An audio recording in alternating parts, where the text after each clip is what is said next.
Hey guys, so over the next few days we're going to talk about kind of the lead up to the Civil War, and in your notes you're going to kind of list this as prelude to war. We're going to talk about everything from slavery to the triangle exchange of how goods and services were brought back and forth, including African slaves, as well as Southern society and what society was like both, I guess, in the South and in the North pre-Civil War, and what steps led us up to this event. And so for your notes today, you need to list this as Prelude to War Part 1. And this picture in front of you here is actually a picture of cotton fields, if you've never seen them before. Rows and rows of cotton. And in the South in particular, cotton is going to become king. The area is going to be known as King Cotton for many years because it becomes the main agricultural crop of the South. Now, before the Civil War, Southern agricultural society had really kind of lagged behind a lot of the other revolutions that had happened around the world, like the Industrial Revolution, for instance, in the North and in England. Textile production had often been very, very poor, and most Southerners had relied on cheap labor to grow things like tobacco, rice, and eventually cotton.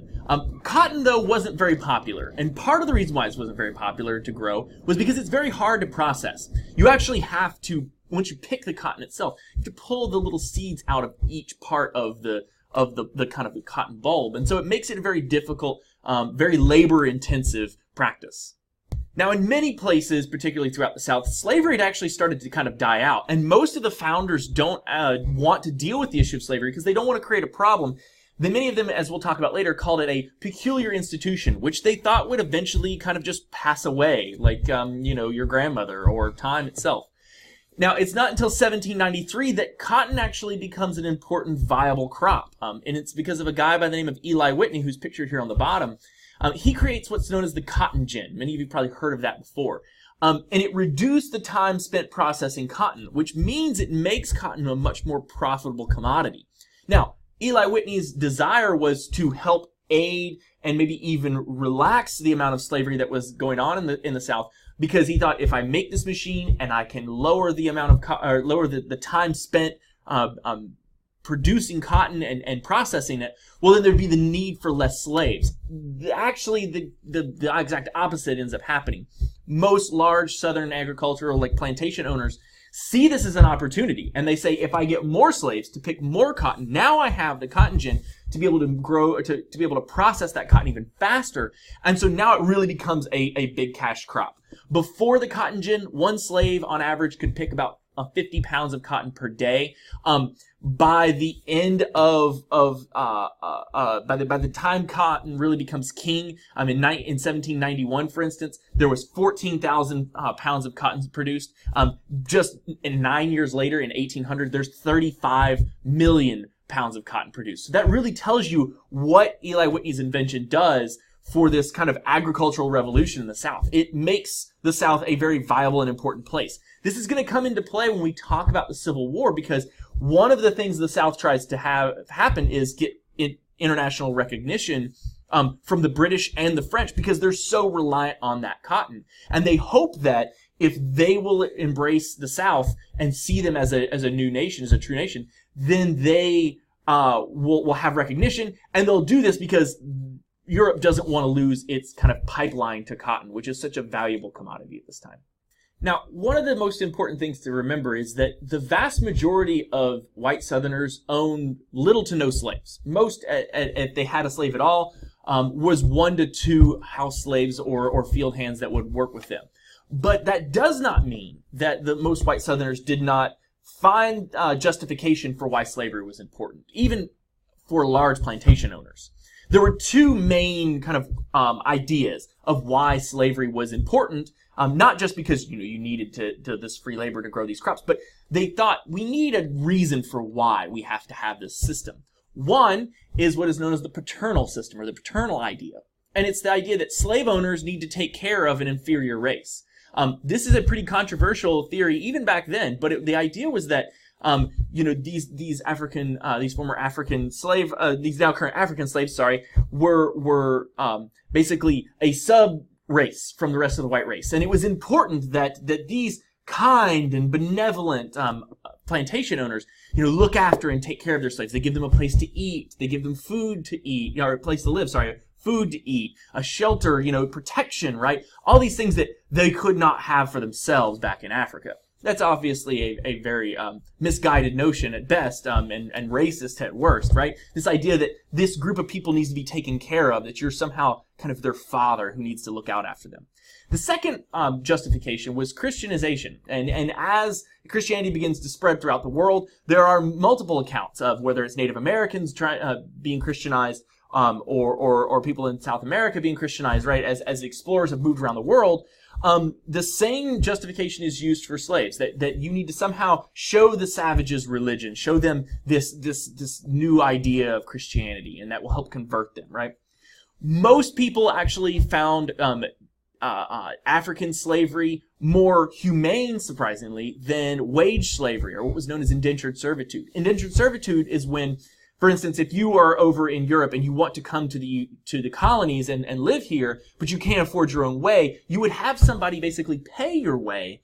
And what they would do is, and in turn, when they pay your way to come over here, then you would work for them for a set amount of years until you had paid it off. Now, often this became a very long, prolonged period, and many people, it ended up becoming another form of slavery, and that's why we call it indentured servitude. And most people at this time actually saw African slaves as bondage slavery, for instance, as a more humane version of slavery rather than indentured servitude. So, cotton is expanding, and it's becoming more viable and more important. And as a result, you're getting more people who are being brought over to the New World to be put into bondage. Now, as the United States separates from England and creates its own government, those 13 colonies move into their own states, then you're going to start to have issues of, well, where can slavery expand to next? You have your traditional South Carolina, North Carolina, Georgia, Florida, those areas, right? But as Americans start to move westward, where is slavery going to be allowed to expand? And this comes to a head when what is known as the Missouri Compromise. The territory of Missouri wants to become a state, and it wants to become a slave state. At the time, there were 20 states total, 10 free, 10 slave. Now, Missouri, if they had come in as a slave state, would upset the balance in Congress. And you might think, well, why is this such an important thing? Well, at this time, you really, even more than party, you have people's ideology, their political beliefs, based around whether they had the ideas of slavery or abolition or anti-slavery, right? And so in Congress, you have people, rather than voting Republican or Democrat or Whig or other parties, right? It's more your affiliation to what part of the country you are from. And so having another slave state would tip that balance to where the South, traditionally, or the slave states would have more power. So Henry Clay, the senator, comes up with this idea. He makes a compromise, the Missouri Compromise. He says Missouri will become a slave state. Maine will be admitted as a free state, so that will keep things orderly. We'll have 22 states now. And in the future, we will not have any slavery above the 36th latitude, right? So if you look on the map down here on the bottom, below you here, right there, right? You see that green line. That's that line. And from now on, there's not going to be any slavery above that line. Guess what? Not really going to work out. That's going to become a contentious issue down the line. Okay, so that's it. That's kind of the big introduction to pre-war America. This idea that cotton had revolutionized the institution of slavery before it was almost going to die out. And that was what many of the founders thought. That's, for some of them, why their justification for not taking a stance against slavery early on. So they thought it would die out. It becomes king of the South, or King Cotton, because of the invention of the cotton gin. It explodes, and suddenly now slavery, as a result, ramps up in full force.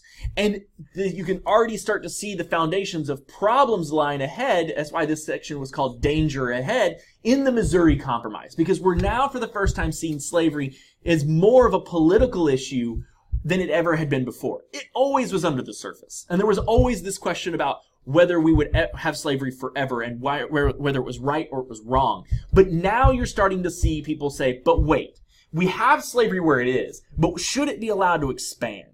And this battle, this discussion, is going to go on for the next 20 years, up until the creation, or the start of the Civil War. Remember, the Civil War was fought over slavery. Whether you feel as though it was states' rights, or whether it was independence, or whatever, the other myriad of issues that people like to bring up, it all comes back to slavery. It's all about slavery. And this is kind of the first steps in that process of leading us to war over the issue of slavery, whether to free slaves or keep them in bondage.